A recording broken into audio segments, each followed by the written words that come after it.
Okay, so let's finish up by talking about the different stages of World War II. There were two different theaters, so to speak. There's the war that took place in Europe, which we tend to focus on more, but also, of course, there was the Pacific Theater, which was where the war ultimately ended, and where the U.S. Drops the atomic bomb on Japan twice, which has certainly greater effects on some of the future units we'll discuss when we talk about subsequent development of Japan, and just the general American mentality after the war is over. So the first year of American involvement in general, Roosevelt did not look to it with general optimism. In fact, he was seen as saying that the first year of the war, or of the American involvement in the war, that is, all the news that came back from overseas was seen as bad. But nonetheless, by the time we get to 1943 or so, you are going to see a few different signs that we were headed towards a brighter future in terms of the war's outcome. One thing you're going to see is that, again, just like in World War One, Germany is fighting a two-front war. Their enemies on the east side were the Soviets, and then, of course, the allies of the U.S., right? So countries like Great Britain and France were fighting with them to the west side. And actually, the majority of the fighting that was taking place around 1943 was between the Nazis and the Soviets. So, arguably, they were absorbing quite a bit of the fighting, which maybe made Western Europe suffer a little bit less. So basically, what the Soviets were trying to do was to stop the German advance on Moscow. Now, one of the major signs, at least of hope for the Allies, was in February 1953. The Germans attempted to seize Stalingrad, which we see down here, and the Soviets kept them from doing so. So Stalingrad is a major turning point in the sense that this represents the farthest east that the Nazis were ever able to go. After the Soviets stop the Germans at Stalingrad, they start to push the Germans back into their actual territories. The Soviets do appeal to the Allies at this point to try to open up a second front, so to speak, in Western Europe. But instead, what we're going to see is that quite a bit of the conflict of World War I after Stalingrad is actually going to take place in North Africa as well as Italy. Churchill and FDR meet yet again. They do this in the city of Casablanca in Morocco, and their goal in this meeting is to get Germany to seek an unconditional surrender. So we do see that we are getting close to at least planning for the end of the war. In the meantime, the Allies need to figure out a way to halt Germany from advancing any farther on its occupied territories in Western Europe. But the Allies are already imagining a plan for this, which we will talk about in the next slide, which was the D-Day invasion of Normandy in France. But before we get to that, it's important for us to realize that another strategy that the Allies are using at this point to try to get the Germans to surrender is major air campaigns. So American and British planes start to really pour bombs on German cities. What this does is it weakens the German economy. Also, it's going to make civilian morale decline significantly. And it's also going to hurt the German Air Force. So basically, by very much launching a sense of total war in Germany, the Allies are attempting to cripple them inside and out so that they turn towards a surrender. But the ultimate decision and wartime strategy that gets the Germans to surrender is a major offensive on occupied France in the summer of 1945, or I guess late spring, early summer of 1945. So at this point, France was actually occupied by Germany. If we look back to a map of the fullest extent of Nazi occupation, we see that northern France was all actually occupied by Germany. Southern France remained independent, but it was essentially a puppet state to Germany called Vichy France. So what the D-Day invasion was designed to do was to essentially stop the Nazi occupation of northern France and to push the Germans out of France, and to recapture France for the Allies, right? So basically, this is an Allied invasion of France that is going to, if it does successfully force Italy out of the war, because they're already dealing with some major invasions coming from North Africa and the Mediterranean. But nonetheless, there were enough German troops there to really try to stall the Allied advances. But nonetheless, at home, there are going to be increasing uprisings against Nazi rule, and this is going to kind of tie up and distract German power. And so the D-Day assault on France was major in terms of numbers. Over 100,000 forces arrive at Normandy on the beach just in the very first day of the invasion.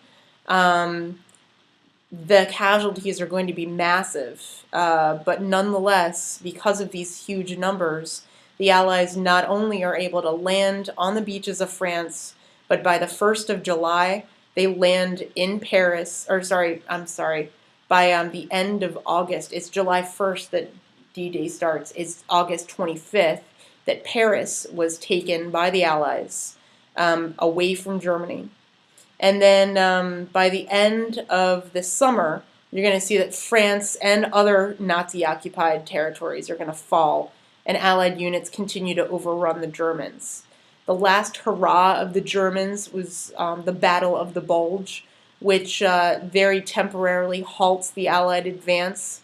But then by Christmas of 1944, the Germans basically fall back into their own territory.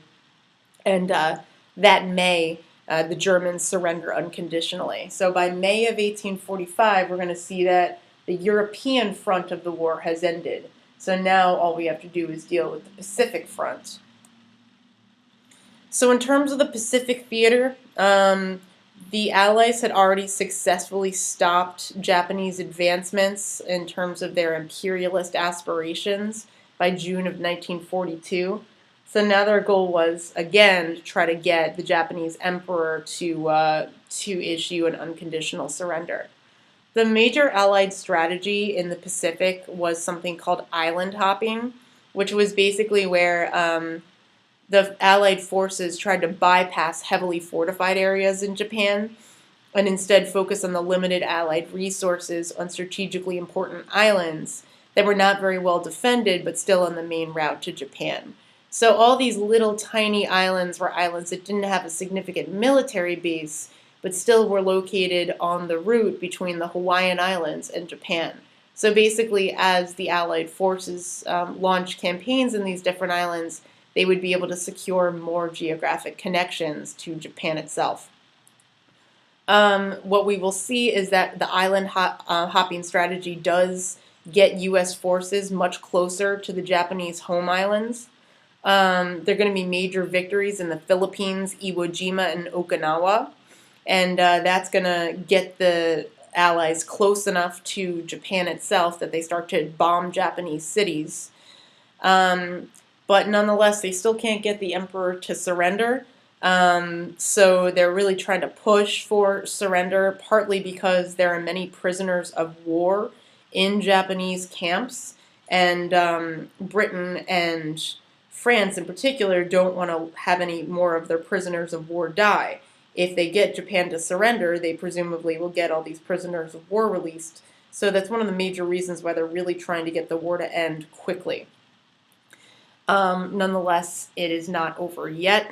There's, of course, another very dark chapter in the Second World War, and that's the Nazi Holocaust, which obviously had been going on for a long period before the end of the war, but was something that was not fully illuminated in all Western countries. At least the sheer scope of it was not fully illuminated until towards the end of the war, when many of these camps were liberated by Allied forces. And so, of course, the Holocaust was the Nazi systematic extermination of Jews, otherwise known as Hitler's final solution. But in addition to Jews, there were other people who were victimized during the Holocaust, like gypsies, homosexuals, and other people that were deemed to be inferior. So, for example, people with medical and physical disabilities. You are going to see that there was an attempt of Jewish refugees to issue a military strike to try to stop the killings, but the War Department tries to basically veto such plans. And another major dark side of the chapter was that the U.S. in particular was reluctant to take in Jewish refugees who were seeking asylum. And so many Jewish refugees end up having no place to go, some of whom have to stay in Europe, some of whom actually die in concentration camps because other countries won't take them in as refugees. And others find themselves in very unfamiliar parts of the world.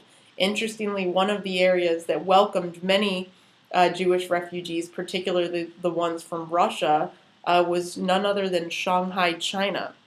So we do experience that in certain parts of the world there's going to be an influx of Jewish migrants due to the Holocaust. But nonetheless, that number is not particularly high in the U.S. Due to their fear of taking in Jewish refugees. So we're almost at the end of the war. There are going to be a series of conferences that take place, sort of wrapping up foreign relations as the war draws to a close. Remember, at this point, the European War is over, but the Pacific War has not yet concluded. So, in February of 1945, the Yalta Conference takes place, and the idea behind that was to basically try to shape what the post-war world was going to look like. In many ways, the Yalta Conference epitomized the ideas of the Atlantic Charter, which, if you remember, was sort of the idea for how to determine who would be the most influential in the post-war world. So for the most part, the Atlantic Charter ideals were sort of drawn up to try to figure out how to determine major spheres of influence in different areas that used to be occupied by the Nazis. What we're going to see is that the different countries involved in Yalta agree to divide up occupied Germany into 4 different zones. All right, so one zone is going to be the American zone, we're going to have the British zone, the French zone, and then the Soviet zone. Eventually, the Allied countries merge their zones together, but the Soviets do not back down and they continue to rule their section of occupied Germany by themselves. And increasingly, they make it really difficult for Germany to reunify. And of course, as we know, this carries well into the future decades as the Cold War rages on, because East Germany and East Berlin as well are going to be completely segregated from the Western society. So this is a major repercussion of Yalta, and it shows us that Stalin was unwilling to compromise with some of the major rulers in the way that he saw the post-war world working. Nonetheless, when Yalta concluded, FDR seemed idealistic in how all of the countries involved in Yalta would ultimately come to some sort of consensus about how to have influence over the post-war world.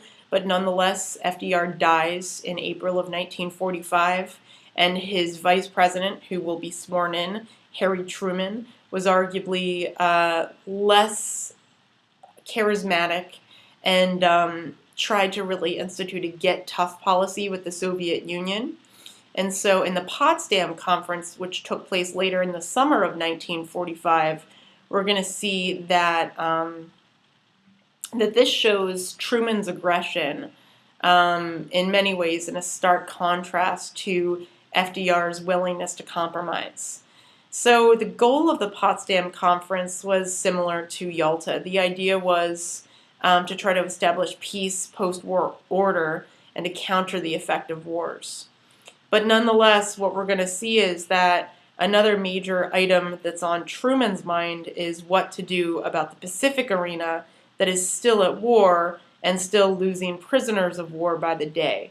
So it is Truman's decision during Potsdam ultimately to use nuclear weapons against the Japanese, even though he was aware that the war probably could have been concluded peacefully with some policy changes. So Truman's claim was that dropping the atomic bomb would substantially shorten the war and it would save the lives of many American prisoners of war. Potentially that is the case. We don't know exactly how many prisoners of war would die if we did not drop the bomb when we did. But what we do know is that the A-bomb wreaked horrific casualties on the populations of Hiroshima and Nagasaki. There was long-standing radiation damage that existed for generations afterward. You're going to have a significant impact on the overall youth population in Japan, which is still, in many ways, affecting the modern-day economy, in the sense that you're having many Japanese entering retirement age, old age at this point, and so few people who were adults at the end of World War I in Japan actually had children that were experiencing a decline in the able workforce in Japan today, and that's left over from the World War II era. But nonetheless, we leave ourselves with many unanswered questions that we will continue to discuss once we get into the Cold War era. One of which is how to treat a country like Japan after it was so heavily damaged by the atomic bomb. A future question is, how do we sort of reconcile a new post-war world when World War I was supposed to end all wars? How do we make a similar determination after World War II? The idea is, could the Allied nations have accomplished what they could not accomplish after the Second World War? Or would we continue kind of following a policy of hemispheric defense, as FDR put it? Would we always continue to be on the defensive after we experience two massive wars of this caliber? And of course, an additional element of the legacy that we will discuss a lot from the American standpoint is, in many ways, again, the U.S. appears to emerge as the winner of this conflict. They exercise their military muscle, they provide financial support to allied countries in need, and of course, they make the argument that they effectively end the war against Japan by dropping the bomb. And so what we will see in the 1950s is something somewhat reminiscent of that period of prosperity that epitomized the 1920s. But again, we're going to have to examine it a little bit more closely and look to see if there are any flaws in that analysis of the 1950s and whether there are certain social groups that really missed out on those opportunities and textbooks simply gloss over them. So nonetheless, that's it for World War II. And we'll pick up with the next series of videos on the Cold War.